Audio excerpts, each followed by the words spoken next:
Today, I am speaking with Natalie Namaste, and she is a healer and a guide and an intuitive and a channel and just all of the things that get me really excited. So I'm so excited to welcome you, Natalie, here to the container.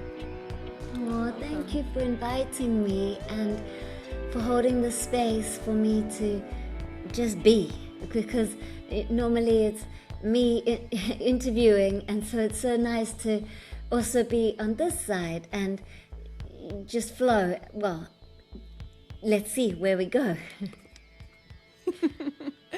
Yeah, I'm we were speaking a little bit before we hit record, and I think my biggest curiosity is about who was Natalie Namaste, and I framed it as in the before times, like before a lot of these gifts unlocked, or before maybe even had this name. I'm not sure if you were born with this name, but just some of your background and your journey through the process of awakening and into wherever you find yourself now on that path. I love this because I feel like I'm going to share parts of me that people don't know about. And I know for my own journey, I was curious about who's the person behind the leader, the teacher, the guide. So yeah, I'm just going to share super openly. All right. Well, it feels like it's two worlds going together, because from a young age, I've always remembered that there's so much more to than the physical, and so there's this part of me, like from a young age, speaking to angels, praying with my mom, feeling the energy, seeing auras and colors, and picking up messages, and so that's always been a part of me. So I haven't been without it, but I have then also been very human. And in the moments of being very human, those parts that are innate, that are always here, sometimes get forgotten or not experienced. And so the human part has been fascinating as well, because they've been together. So when I was a teenager, I went through like this phase of I wanted to fit in, I wanted to be cool. And so because I was always different, I was with the fairies and the angels and the energies, and yeah, just I could feel everything and anything, and like this light could come surging through me. As I talk about it now, immediately my whole body's gone into goosebumps and energy and light. So this was natural for me, and then as a teenager, I kind of wished that I could fit in and dim it down, and I really didn't love myself. So I didn't like my weight. I didn't look like how I looked. I had bulimia, which actually ended up, this is interesting. I was too scared to tell my parents that I had bulimia, but I made myself so sick. My body was so sick that I ended up in hospital, and you won't believe it. Well, you will, because life is magical.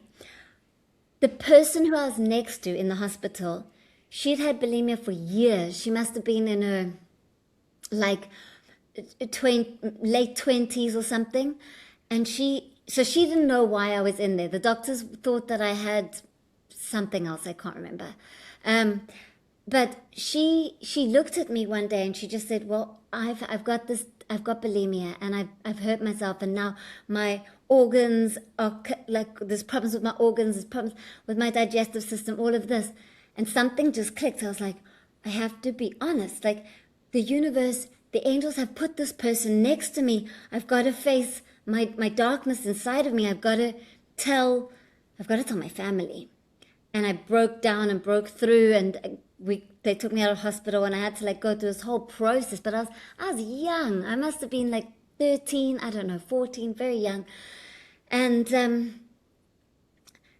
so going through some real deep human stuff, but always being supported by the angels. Like I could go into the darkest of the dark, and then someone would be there, or an angel would arise to remind me of that which I'd forgotten.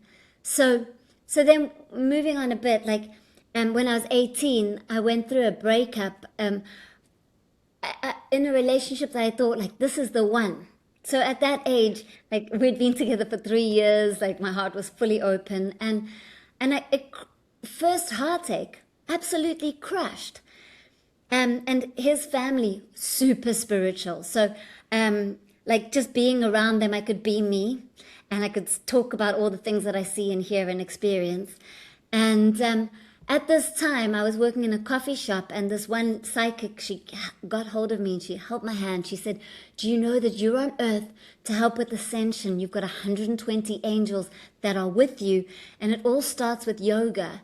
And she said a few other things, but those things stuck. So I immediately found a yoga teacher and started to practice yoga. And then I found a teacher when I was going through this heartbreak.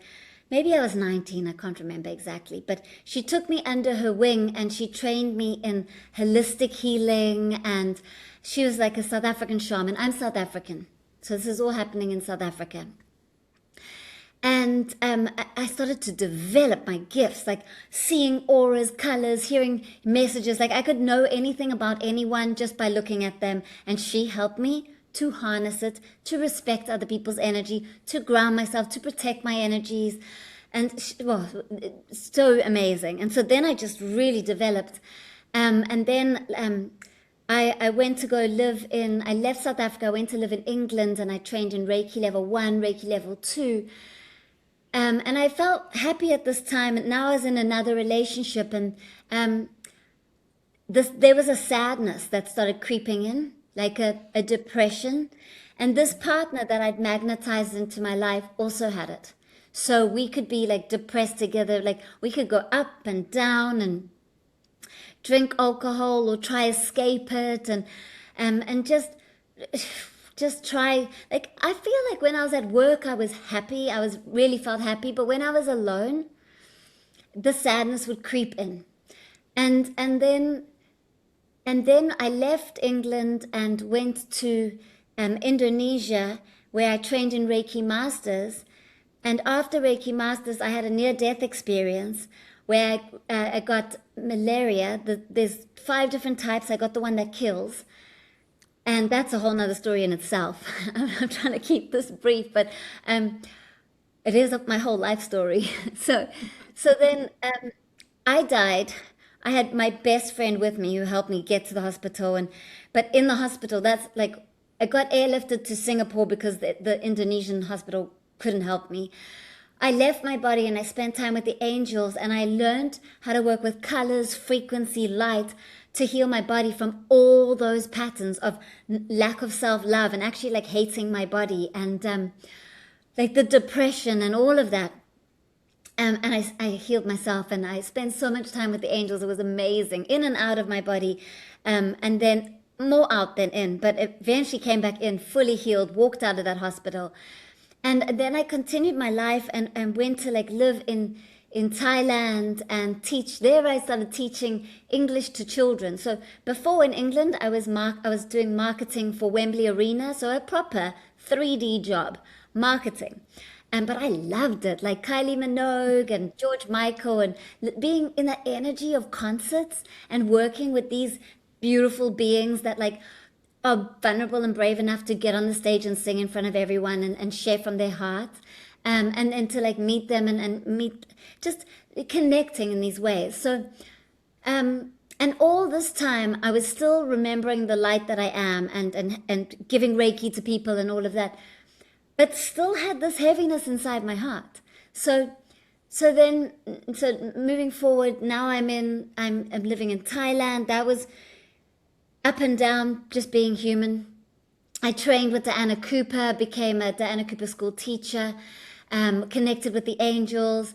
My partner didn't really like that I was connecting with the angels, and our relationship, he was cheating on me and I found out. And so just again, huge heartbreak, huge human stuff. And so we eventually kind of worked it all out. And then, oh, my throat. I'm gonna have some water. This is throat chakra stuff. Yes. Whew, really sharing like my true life.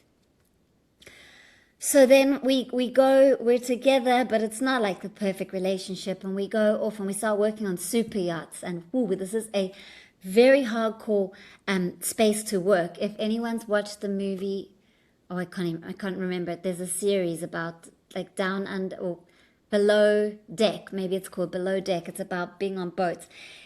It's intense, and I worked on yachts for 6 years. I started off as a stewardess, so being of service, cleaning bathrooms, serving food, everything like that.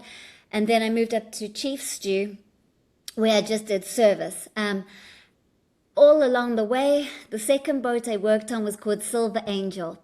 Couldn't leave the angels; they were right there with me. And thank goodness, because it's really hard when you're working 17-hour days.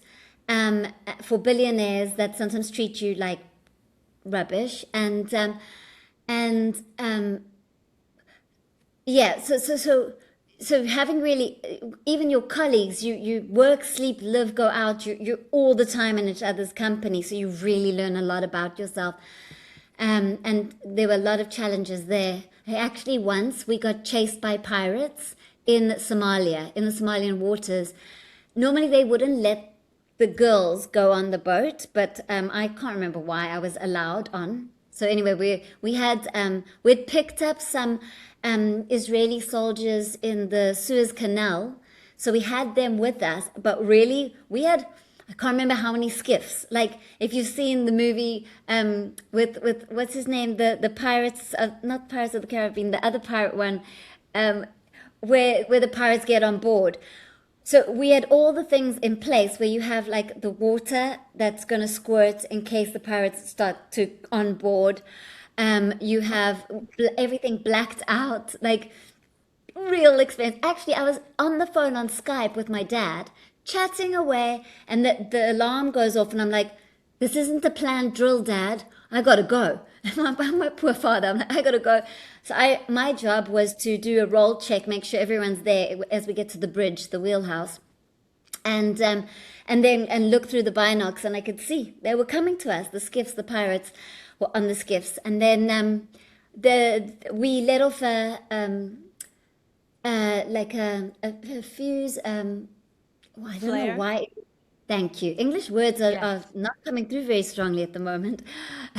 We let off a flare and they showed their guns, and somehow we were just looked after by the universe, and the skiffs left us, and we changed course, and we sped up. We did all the things that you need to do, and the last thing that we would have had to do is go and hide in the engine room and lock ourselves in, and we'd practiced that load, so we knew what we'd have to do. So all the time looked after by angels throughout my life.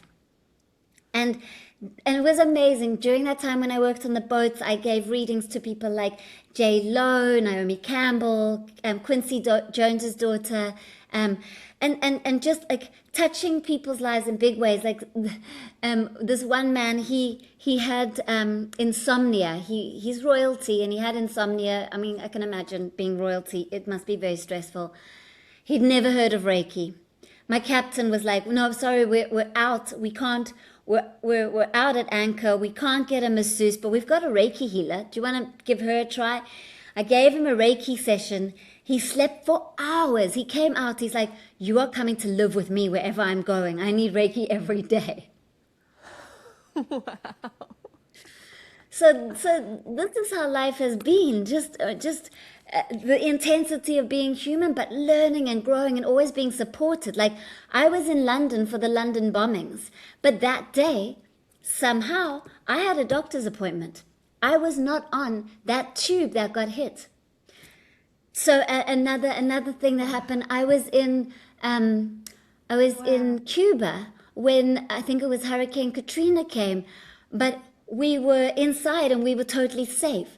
I was flying to New York when another hurricane was hitting, and once again I was safe. Like all these different things throughout. Oh, I was in Thailand for the huge tsunami, but when we landed in Thailand, it was like, do we go east or west? And we went to the coast where we never got hit. So throughout life, I knew that there's something so powerful and profound happening here, that life is magical, and we're always looked after, and everything that's meant for us will enter, and everything that's not meant for us will never. So I've always had a deep trust. But I needed to actually do the deep healing. And later on in life, I went to a Vipassana where I finally faced the darkest voice in my mind, that heaviness, that where I'd always had like depression come in here and there. I faced it in Vipassana, which is 10-day silent retreat. And on day 5, this voice came in and said, don't worry, Natalie, if you don't get through this, you'll just go hang yourself in a hotel room like you've done before. So I had committed suicide in another life, and I had the memory and the density living inside of me, and I had to face it. When we face the dark inside of us, it dissolves. I've never been depressed ever again. And so my journey has just continued to expand and grow, and then instead of just talking with the angels, they started to channel through me, and I started to be of more and more service. Like I knew when I was young that I'm here to be of service, that I'm here to help humanity to remember the light that we are. And throughout my life, I've just learned deeply. I'm so happy that I've had a hard life, that it hasn't just been easy, because I can relate to people's pain. And I was, because of my suffering, I've been determined to uncover the key to how we can move out of suffering, and I found it. And that's why I'm like so excited to teach it and share it with everyone, because there's so much more to this life, and we are the infinite light. And now I've made a promise to myself, there will be not 1 hour, not 1 minute, no day where I'm asleep. I will remain awake and conscious so that I catch any low frequency negative pattern, and so that I don't believe it and behave from it, so that I can be a clear, pure channel for humanity, so that I take zero action from a falsified ego or a pattern of conditioning, so that I can be just pure light. And also, one of the big teachings is that through accepting that we all have darkness, I'm not misleading people. I'm not saying that I'm perfect, because somehow that seems to make us want, it's a false spiritualism. It's like we think that we need to get to a state of bliss and always be like that. That's not why we've come to earth. We've come here to experience the duality. Yes, we can experience exquisite joy along this journey and exquisite bliss, but that's not the point. The point is to be in the present moment with whatever arises, and to remember what we really are, so that we are not in a false light or a false darkness, but in the truth of what is. Consciousness breathing, consciousness experiencing itself as a human being. Yeah, there's so much with what you just shared that resonates, and I think this through line that I kept hearing was around trust. And I think it's interesting that that's what resonates for this unique individual person called Sai, because it's something that I've really been grappling with, like how can I trust myself? How can I trust other human beings?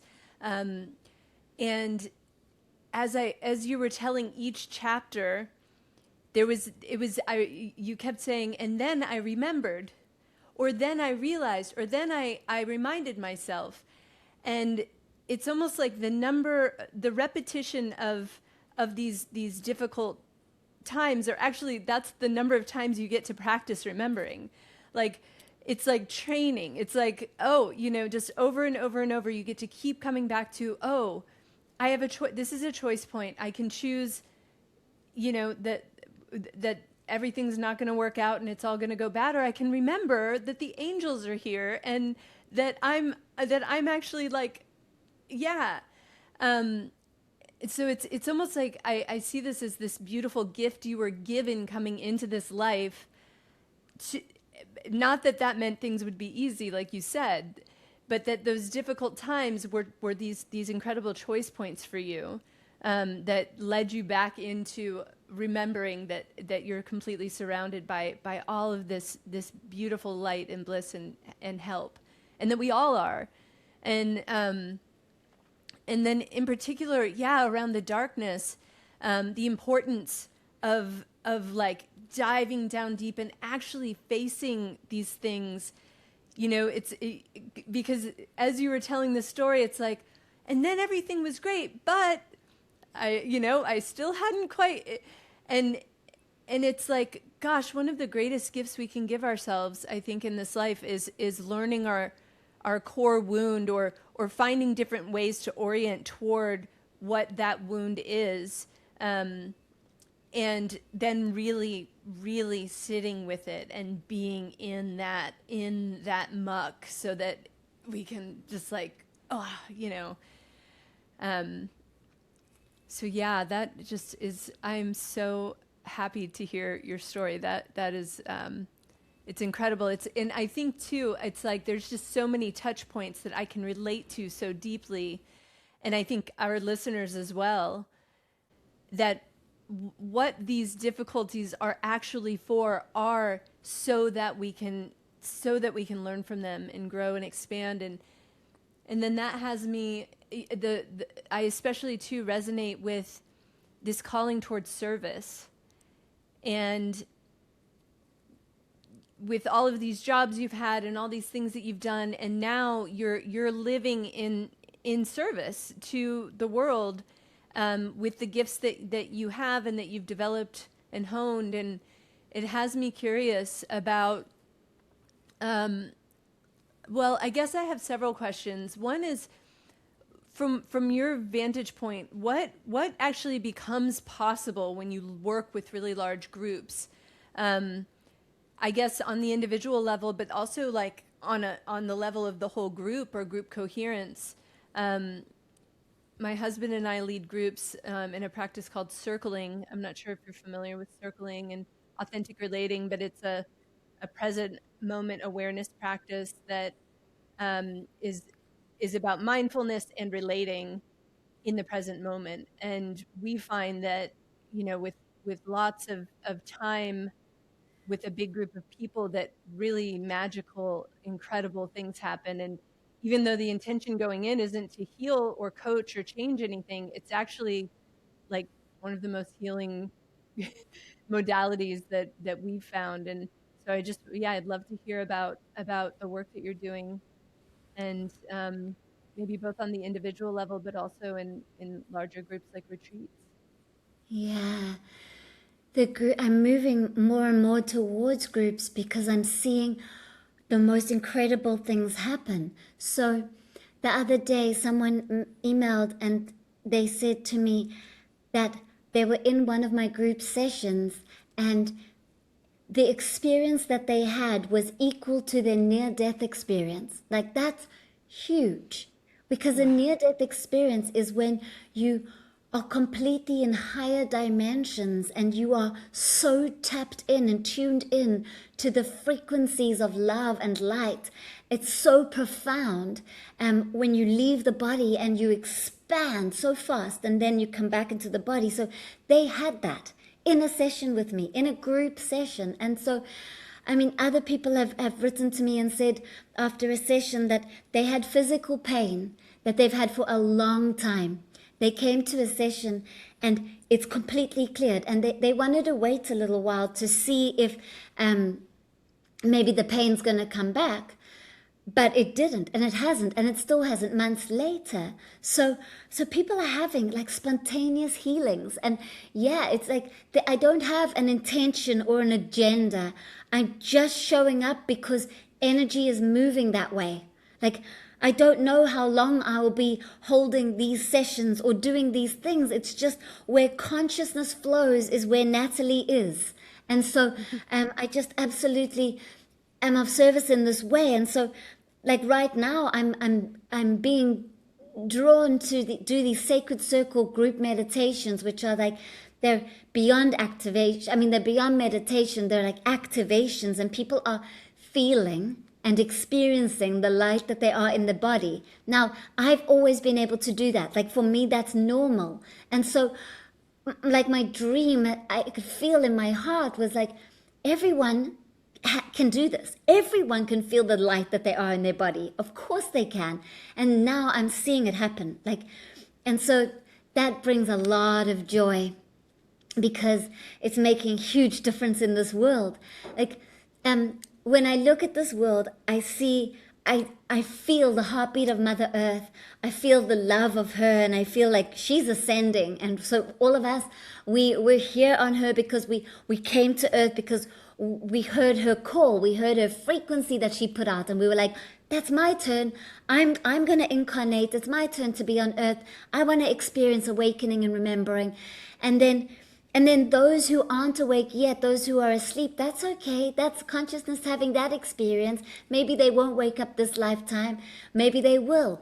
But all I know is taking responsibility for each individual. And if I can help each individual to take responsibility for themselves and to feel the light that they are, then wonderful, wonderful, wonderful.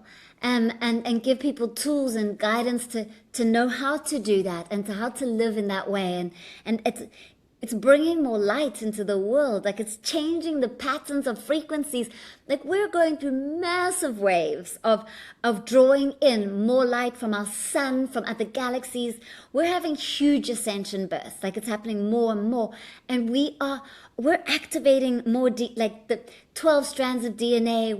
We're remembering like lifetimes that we've experienced before or in the future. Like, they all exist in the field, in the now, eternal now.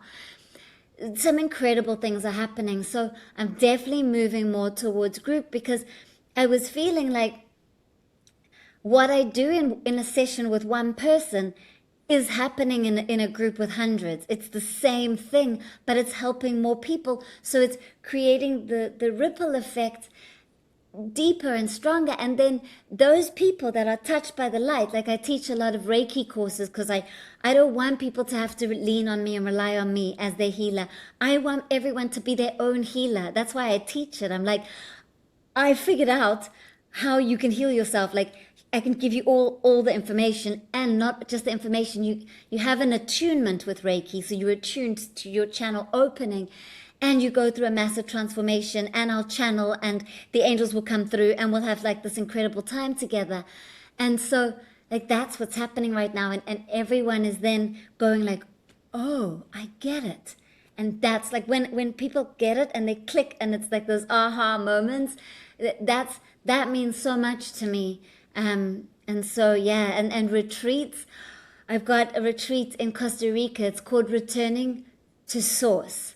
Like, that's what we're going to do. And it's in Costa Rica. It's the 14th to 21st of November. And, oh boy, when I sit down and I tap in, because I can dissolve myself and go into all directions. So I go into the retreat, and I love doing this. I love going there, and there I'm seeing everyone who's there, and we're there together, and I sit in the harmonics of the room and the frequency, and something happens to me. Like right now, as I just start talking about it, my right and left brain are going in coherence. I've got huge amounts of voltages of light coming in. I'm feeling something massive happen to my heart. My feet are vibrating. Like, this is it. This is what we're going to experience for the retreat, and there's so many of us coming together. So it's not often that I'm doing in-person stuff anymore. Like, most of it's online. So it's quite a treat for us to like, it's all be there 7 nights together. I'm like, oh yes, I know it's going to change me and change everyone. We're going to enter in as one person and leave as a completely different one. And it's quantum leaping stuff. What do you see are qualities in people that mean they're ready for a big transformation? Actually, you don't have to be ready, because if you think you're ready, that's just a mind, that's just a thought.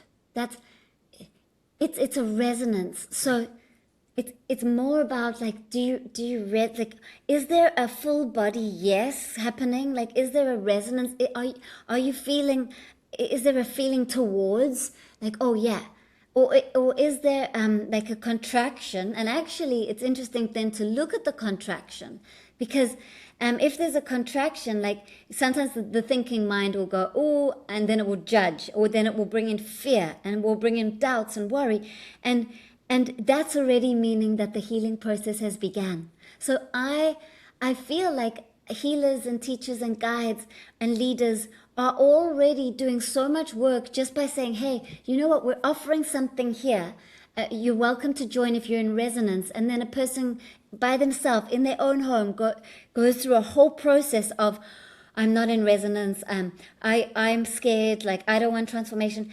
Just by recognizing that they have all of that, they start transforming, and they start doing that alone by themselves, and they start to release, and fears will come up, and they'll go through dark nights of the soul, and maybe they'll just watch me on YouTube kind of at a distance, because in the safety of their home, and they'll go, okay, I'm going to pick and choose which videos, I'm going to get support where I need it, and they'll do it at their pace, and that's beautiful. And then there'll be others that just get a full body yes, and it's like they already know that this is their destiny, that they're already meant to be a part of it. And so, yeah, the beautiful thing is that wherever anyone is on the journey, there is no such thing as being ready. Like, it feels like it's more about being, like, how open are you? Like, do you have fears and doubts and worries, and can we help you through them to see if maybe you are meant to come with and join on this journey? And we'll hold your hands through those fears and worries and doubts, because those fears and worries and doubts, those are just patterns of the mind. They're just programs, and they're not the true you. They're not the infinite light that you are. So, and I speak to the soul. That's why people have like these like experiences of the light that they are when I speak, because I bypass all of those things, and I speak to the spirit. Yeah. I just love the way that there's so much unconditional love coming through this message of there's no such thing as actually being ready, because there's only meeting, right? Like meeting people exactly where they are, and meeting them in that, without judgment. And it sounds cliche to say, but it's like the deep way of meeting people exactly where they are, and sort of, it's not possible to not do this right. It's not possible to not be, because I think I do see people in these spaces. Sometimes there's like a competitiveness, or like I'm more spiritually attained, or like a hierarchical imagining that people put themselves in, in looking across the space and being like, oh, I'm not as advanced as that person is, or but that literally each place that each person is exactly the exact place that they're supposed to be, is what I'm hearing you say. And that's just such an incredibly optimistic, well, not even optimistic, it's just it's just so true. Oh, thank you. Yeah, that's incredible. I guess what I'm hearing you say is that it's about creating a field versus you having this skill that now you're giving or teaching to someone else. It's about holding a field of resonance that then allows people to open up into their fullest expression, or into their deepest level of healing that they're at in that moment. Does that feel true to the type of thing you're creating? I just love everyone. Like, I genuinely love every single soul, ever and always. I love. And so I just am this current of love. And even if someone was to say some awful things about me and judge me, I love them, and I understand that people sometimes feel disconnected from source, or disconnected from their own light, or they get lost along the way, or they have like clutter in their own mind, or they've been through traumas in their life, which creates behavioral patterns. And I just see past all that stuff, and I see into their soul, and I I just love. And so in that space where you can truly be held and loved, that's where transformation happens, because then you start to be able to love and accept yourself, and the code, the frequencies, the energies in love are so incredible. So love holds wholeness, it holds acceptance, and wholeness and acceptance is what like brings you back to what you truly are, like the fuller expression of yourself, not just this human experience, but like the greater part of you. And so that's what I'm holding, and just giving the space for anyone and everyone to be as they are. And it's true, I meet people where they're at. So like in the group, when I'm doing group healing, I will feel in my physical body where their blockages are in theirs. I will start to see their past lives. I'll see it, and then I do not believe that we're not connected. I believe we are connected, and I believe that everyone who's in resonance with me is because we've had similar past lives, or we've had similar experiences, or we hold similar frequencies, so that so we become one. We become one, and that's how these deeper, darker energies that might be held inside of us start to come up to the surface and clear out. Yeah, this has me wanting to go back to the earlier, the before times of Natalie, and there's this, what I perceive in you, and I think it is, perceive is the word, is this confidence. It's this and by confidence I mean what I'm perceiving as a knowing, that sort of doesn't, it doesn't even let in the possibility of someone not being able to be part of this field. I'm trying to touch into the flavor of it. It's like, it's just this clear and clean knowing that you exude, and I wonder if that was always true for you.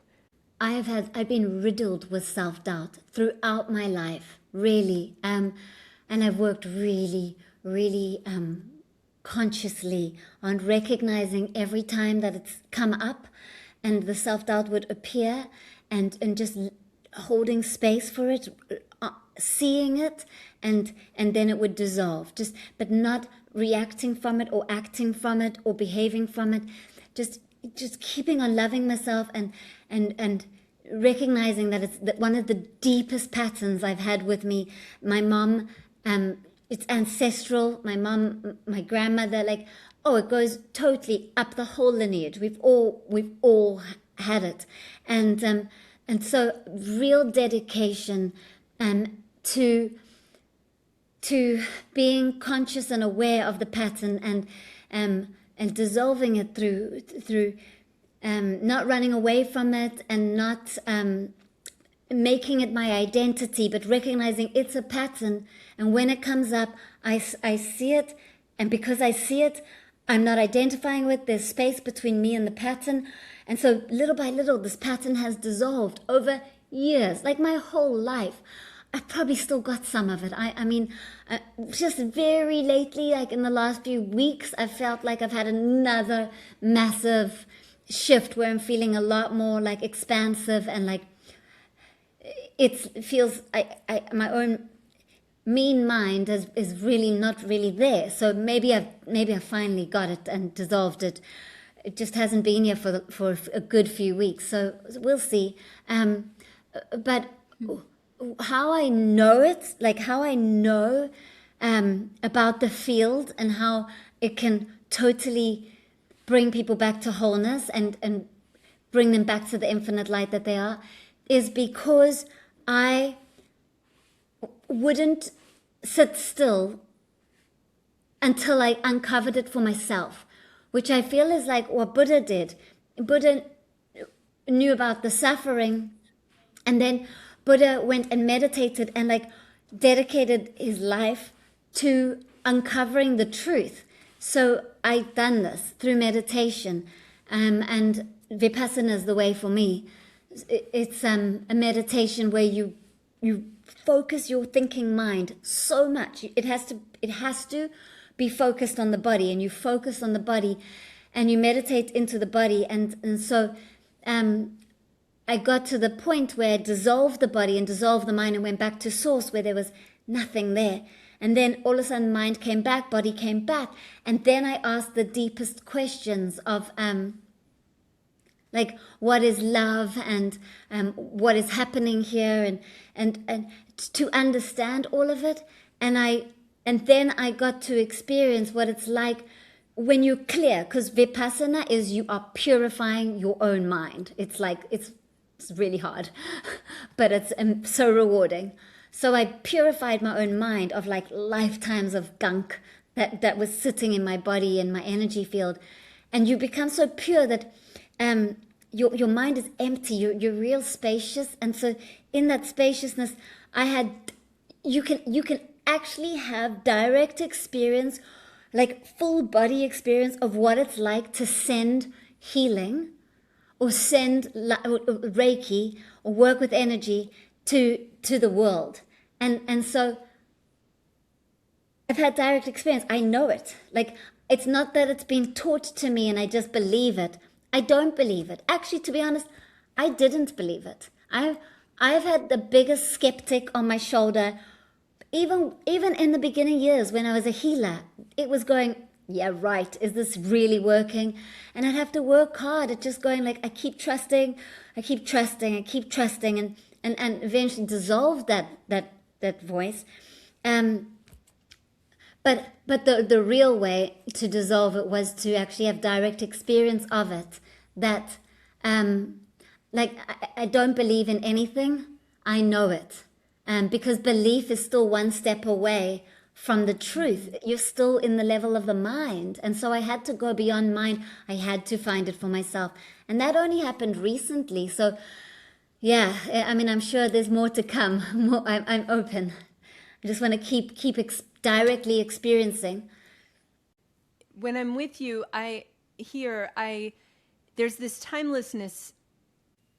Yeah, timeless. Like I can almost imagine you as a 3-year-old or a 4-year-old or a 5-year-old Natalie. Like, but then I really love the arc of this conversation, because you told us about these earlier experiences and the humanness, and there's this reality of the diving back into the depth and coming back up, and to hear that it wasn't always that you had this sort of confidence in, and I don't think confidence is the right word. I guess we could use knowing again, of the maybe the power that you have to create resonant fields that will allow for great healing, is just so inspiring. That's what I'm getting at, is that it's so inspiring.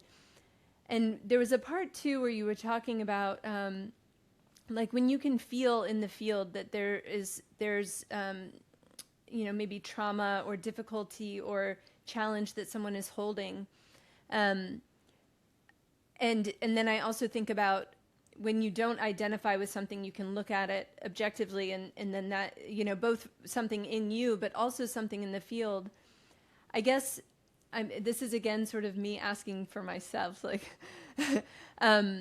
knowing the difference between that pain that you can feel is in another versus whether it's in you. I mean, when we really, it's all really it's in you if it's in you, right? But that discernment, for some reason, it seems like having that discernment is important in terms of holding space in a group setting, for example. There's levels to it. So I'm going to go through the levels. So when you're like starting to work with the energies and being a channel or a healer or a guide or anything like that, and helping others, in the beginning, it really helps to ground yourself, feel Mother Earth, be very present in your own body, and put protection around yourself.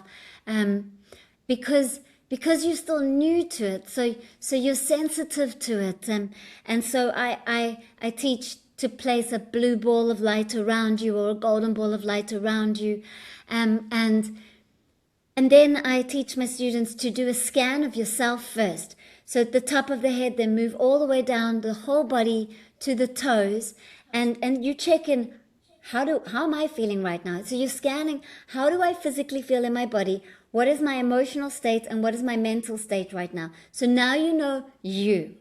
So then you go into session and you're holding space for others. Anything that appears is for the others.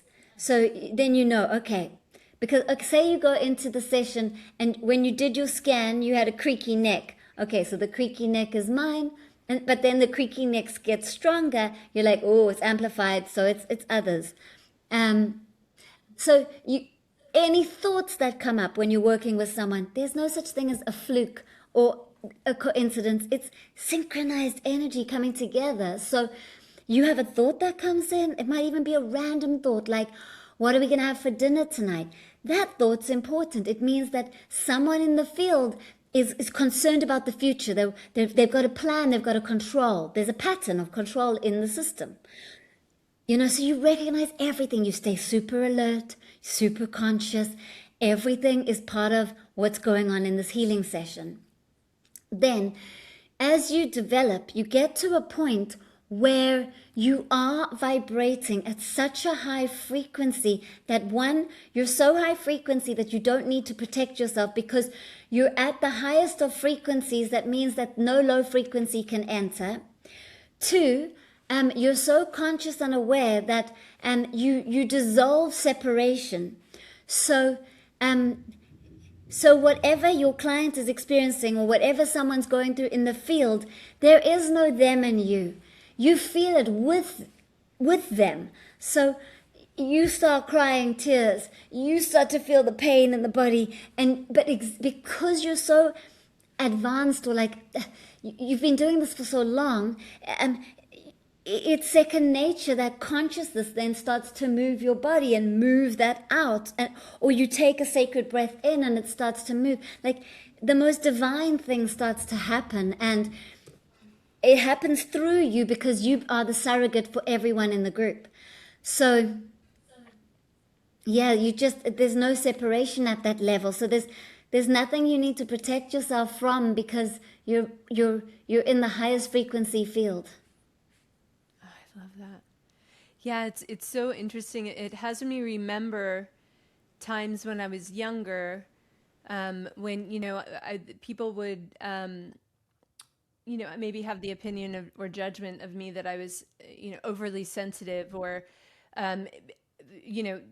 people would say empath or, super sensitive to other people's moods or things like that. And I would be, and I would allow it to take me down, take me out entirely. Like if someone's really upset, then now I have to be upset because like they're upset, it's a very kind of toxic way of looking at the world in retrospect, but it was who I was then.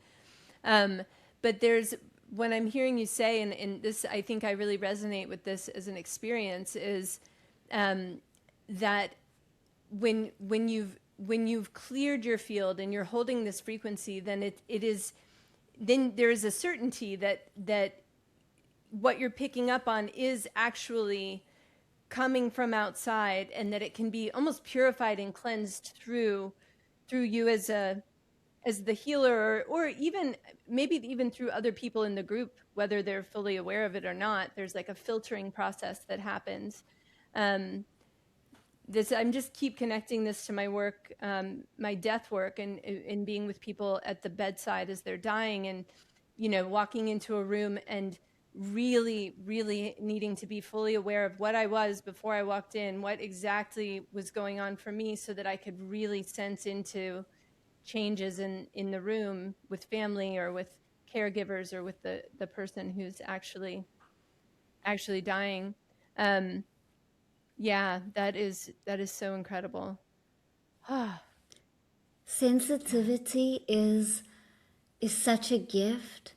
It's not even a gift because it's our true nature. We actually are, every single human All of us, we're all sensitive. Um, we only just put up like shields or behave in certain ways to hide our sensitivity, but our sensitivity is beautiful. So when we lean into it, we realize like it's such a gift to be able to sense beyond and have deep understanding of what others are going through. And I understand what you mean when you talk about what you experienced in the past. Because like if someone's in a bad mood and then you pick it up, that does happen. But what you do is, because you're so conscious and aware, instead of it like taking over, it kind of like is a wave that comes through, and you experience it, and only waves that are in resonance with waves that already exist in your field can enter. So you'll never experience a wave that doesn't already exist in your field. So every experience that you have happens because you've got the coding, you've got the frequency, you've got the energy of it in your system. And so say someone, sometimes someone could be reactive and you can just hold space and you can watch them. And sometimes they can be reactive and it affects you and you're like affected by it. And that's because you hold that same wave inside of you. So they've just given you an opportunity to face an energy system that's inside of you. And so just holding space for yourself as you kind of go off center because you've been affected by them, because you hold that energy in you, and then it arises and lifts and clears. Oh, you're so wise, Natalie. Kind of expanding our conversation out to the greater whole of humanity. And I think we touched on this a little bit of if say there's 100 people in a group and they're all being touched by this openness to these higher frequencies, then they're going to go out into their 100 lives, and maybe there's going to be something that shifts for the person that they touch, and then the person that they touch, and it's exponential. And it's hard to ignore that things are pretty chaotic, and depending on where you put your attention or choose to put your attention, with the climate and with wars and with everything everyone knows what's going on. There's no need to get into the details of it, but what are you seeing? Are you seeing in this near future for all of us, in what we frame as the renaissance of human consciousness? What are you seeing? Yeah, it's such an interesting time to be alive. So we chose it. We've chosen to be here in the space of duality. The darkness out there, like the wars and the pain, there's a few things going on with it. There are souls that have killed others in past lives. Now, if you're an old soul, you've killed and you've been killed. So we can't sit here and judge. Or we can't, we just can't. That's not right for us to judge because we've done it too. We're old souls, so we've had experiences of both sides, because this is why we've come here, to have experiences of both sides. So, I mean, that's a judgment in itself, me saying we can't. All right, we can do whatever we wish. But from where I'm coming from is all is well, all is divinely perfect. So there are souls that have killed others, and then they've come into this lifetime and they want to have the experience of what it's like to be killed.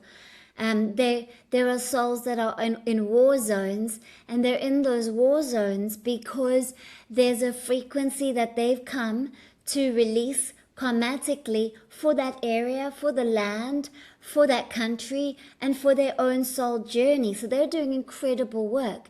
Then there are souls, there are leaders that are leading from hate or those kind of frequencies. They had to put their hand up and say, I'll play that horrible role and everyone can hate me. I'll play that role. That's like, well done to them for putting their hand up for playing that role, because they're getting daggers sent to them by everyone who's judging. And so they're playing the role of killing all the people and having all the power. And you see, when you wake up, when you really wake up, you remember that the infinite truth is consciousness, God's source, and everything else is a mind-made dream. It's a real dream. We're really dreaming, and we're really experiencing ourselves as a human, and we're having this experience, and it's full on.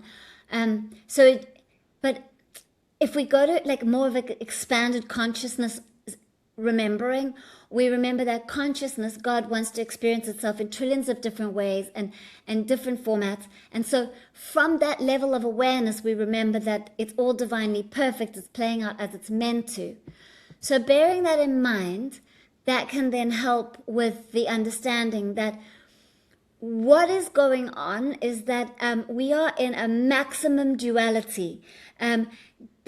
In order for us to experience more and more light on earth, and there's an equal polarity of darkness. So what's happening is that right now on earth, and 2026, 2027, all the way to 2033, we're having a huge wave of awakening. And you only awaken when things get really, like, shake you. When see, some people can awaken with like a gentle stroke, but others, normally if you have a nightmare, you wake up and you're like, oh, that was awful. Oh, I don't want that to happen again. You wake up and you make conscious choice. I don't want to live like that anymore. And so there's still many who are asleep. And in order for them to awaken, then they need to have more of a shake-up. And so what I've been shown by the guides is that there's going to be more shake-ups. Like, but this is not a bad thing. It's needed. It's a good thing. So already we're already got enough war going on. That's shaking us up enough. But what I'm also seeing is like the guides and angels are saying, they're saying bringing people together. When there's a crisis like a big earthquake or a tsunami or a volcano erupts that hasn't erupted for a long time, all those people in those areas let down their guard and come into their hearts and support one another. So we don't need to have these big shakeups in order to awaken, but it seems to be what's manifesting. However, there's something powerful happening as well at the same time. The ones who are anchoring in the light, the ones who are already awake, are bringing in so much light, they're actually able to anchor it in. I mean, my community, we're chatting with each other and we're saying like, did you feel that? Like, we're experiencing waves of energy and light coming in, and our physical bodies are climatizing and opening up and being able to hold that amount of light and frequency. So the more of us that start to get comfortable and used to holding more light, the more we're anchoring the light, and that's doing quantum leaping ascension.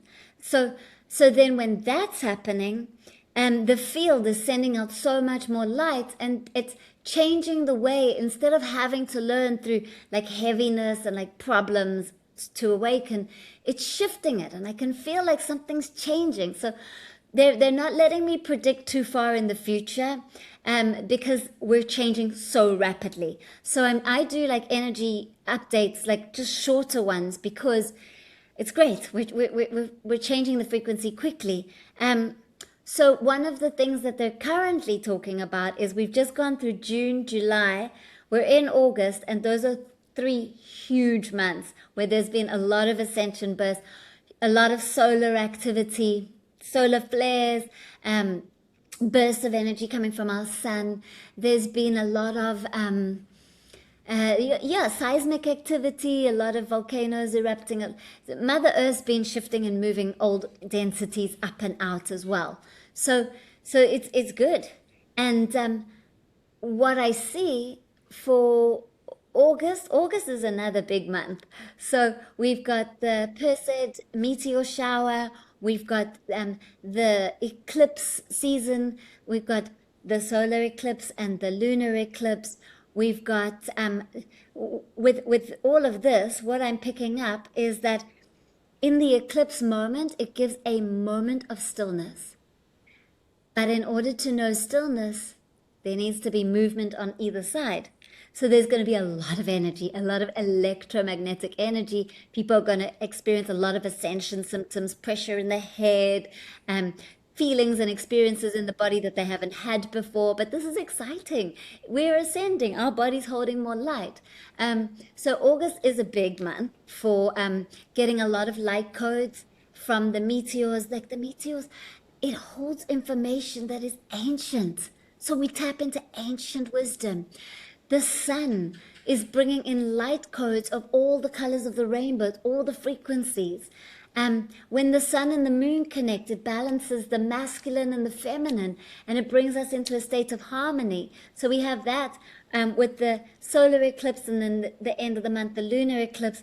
So we've got this like powerful time to have activations and experience the light that we are, and have huge expansion of consciousness, and big heart openings that are coming our way.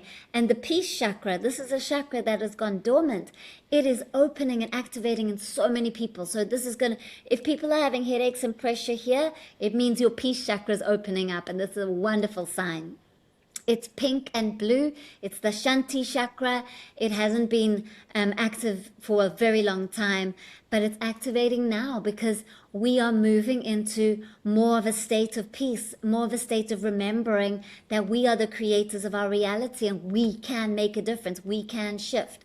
We change our mind, we change our reality, and we can bring in more peace into our world. And so we're birthing the new earth. So from now, and then September, I've got some exciting news. September is going to be another big month for us. More ascension bursts, more energy coming in, more anchoring of the light. So there'll be more of that. So then, we're just moving forward, kind of doing a little overview. What's happening from now, 2026 to 2033? The guides and angels are saying deeper connection. And what that means is we are connecting to our galactic, to our star families, to our angels, to our guardian angels, to our guides, and to the beings of light that surround us, and to our higher self. And through all of this connection, we're connecting also deeper down into the earth. We're connecting to earth in new ways, different ways. We're connecting to the elementals. We're connecting to all those beings that are under the ocean, the so intelligent beings in the ocean. We're connecting to the animals. It's like new ways of connecting that is all of the heart. And in order for that to happen, anything that stands in the way of connection, any of those patterns that we have that we feel unworthy or undeserving, or a lot of us will have the witch wound, we would have been burnt or killed.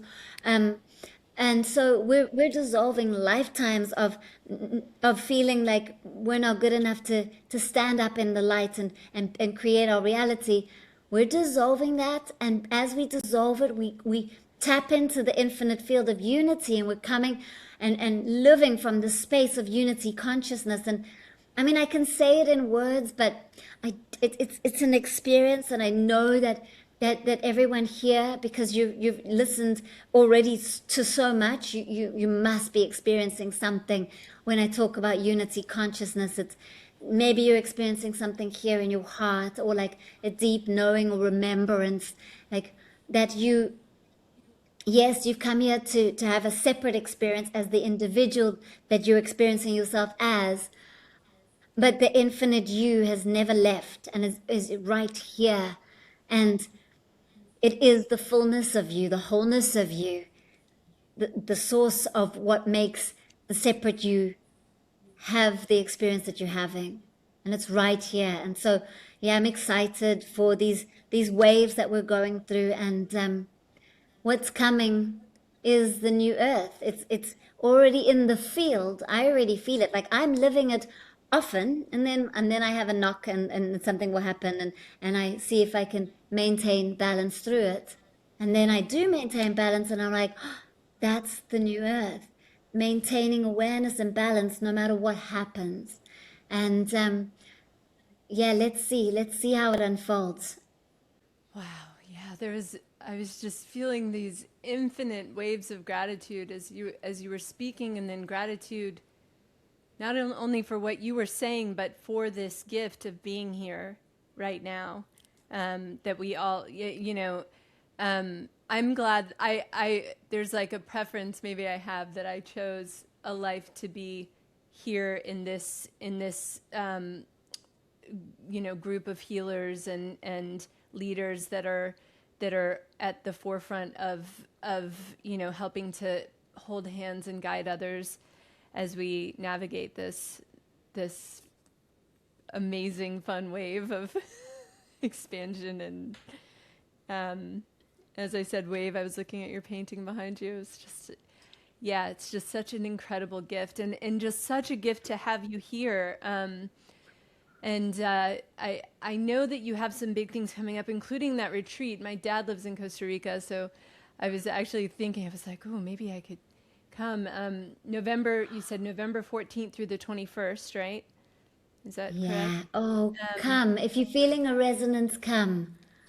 Yeah, yeah. And then is there anything else coming up in September or October that you'd like to tell people about? So, okay, the first one that comes to mind, it's called Birthing New Earth.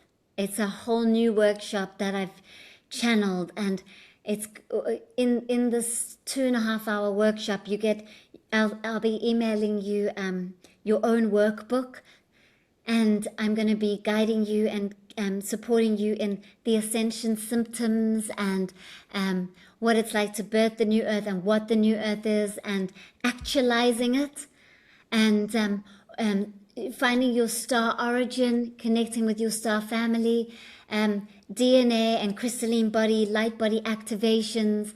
So that's coming up. That's on the 2nd of October. And you can look at all my different offerings if you go onto my website, natalienamaste.com, and then you go to the Book Now tab, and then you'll see there's so many different offerings. Like, I'm also teaching Holistic Healer, which is my biggest, deepest course.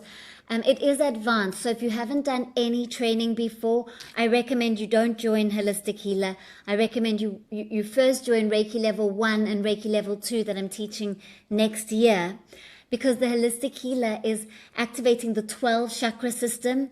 I have channeled affirmations that, oh wow, they do something powerful for the body. We go into Ayurveda and the elements, the dosha. You find out what elements you're made up of, and then you find out what foods to eat when your own system goes excessive or deficient, and how to bring yourself back to balance. I mean, I feel like everyone should learn this, because then you'll know everything about how to support yourself and everyone else. And then I teach about crystals, and we bring the angels in, and color healing and frequencies, and it's powerful. So I'm teaching that this year in the end of September. It's the Holistic Healer course. What else? Every month I teach, I gather everyone together on the 11th of every month. So it's called the 11th group, and it's $11, and it's the 11th of every month. So it's the 11/11 energy, and it's about unity, consciousness. And I bring in other teachers to come and guide part of the session. We collaborate, and it's powerful. This is where people have huge quantum leap experiences. Then there's another session. I call it Sacred Circle. It's a 1 hour gathering where I channel meditations and activations, and I don't have a set day. I get told by my guides, oh, this is when you'll hold your next Sacred Circle, and so then it goes on my website. So and then of course there's my Awakening podcast, which is now on Apple Podcasts, it's on Spotify, it's on YouTube, and I've got incredible guests. So incredible. I'm so excited. I feel like, can I say this? I'm getting a yes from the angels. Okay, I'm going to be having Neil Donald Walsh as one of my guests. And when I was a young girl, and one of the first books that I ever read was Conversations with God, and it changed my life. So for me to have a conversation with him feels like I know that it's going to be as if I'm having a conversation with God. And that's then going to be a blessing for everyone, because it's going to be on Awakening on my podcast. So there's loads that I'm offering. Of course, my YouTube channel as well, which is Natalie Namaste Healer. And there's a lot of love, a big loving community there. Wow. Thank you so much, Natalie. Namaste. I hope you have a beautiful rest of August and good luck during the eclipse season. And I just want to thank you so much for coming on the container. And we'll make sure to put links in the show notes for anyone who wants to get more information about all the things Natalie was just telling us about. So with that, the container is now closed.